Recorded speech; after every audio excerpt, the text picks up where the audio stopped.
with this new Fed chair, the Warsh, right? Warsh, yep. Warsh, yeah. So Warsh is going to come out. What they could do is they could move that 2% target, right? Which a lot of people say it should be moved. Now, what does that really mean? Like, you guys, you wrap your head around this.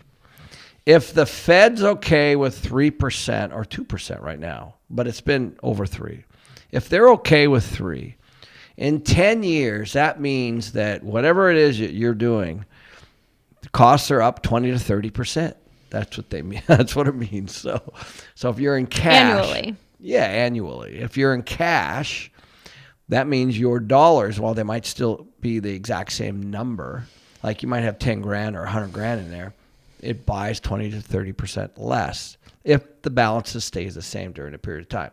On the other side, if you have something that rises with inflation, like a hard asset, like real estate, not always, real estate has a lot of other factors, then you're going to see that appreciation, and I always use that analogy of with my mom, who my mom and dad bought their house for under 11 grand in the 60s, and now it's worth over 700.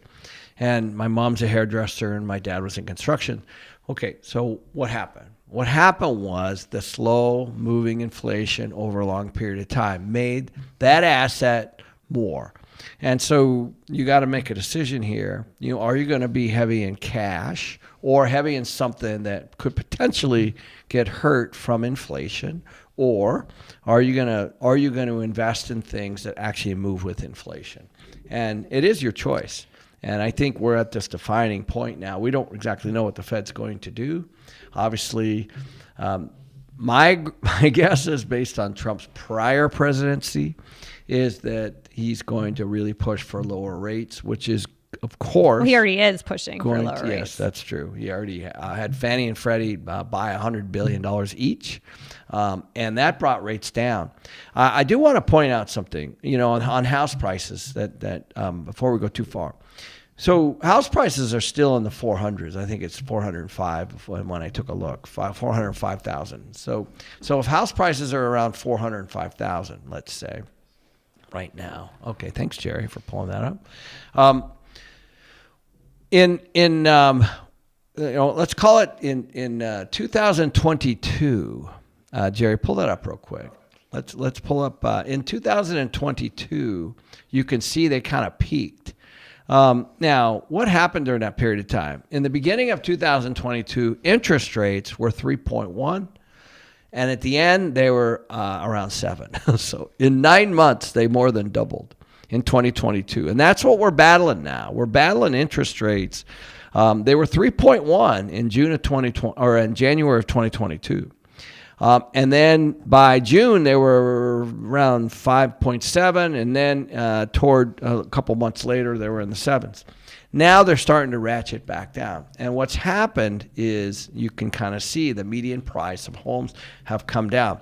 The interesting thing that what happened during this period of time is that in June of 2022, we had 1.3 million homes listed unsold.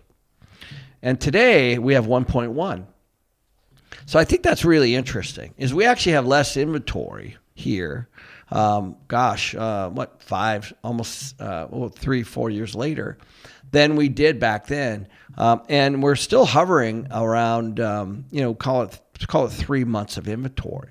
And so not a lot's changed. And so what will happen is interest rates, if they are driven down, what's going to happen is you're going to start to see these prices go back up again, just like they did in January of 22, up all the way to June of 22 when they started to peak. I will say the one caveat to that is the job market, because buyers, right now, we're going to be talking about this on our podcast on Thursday, is 16% of deals in December fell out of contract. Yeah. And by the way, that's double. Yeah, that's over double what is normal.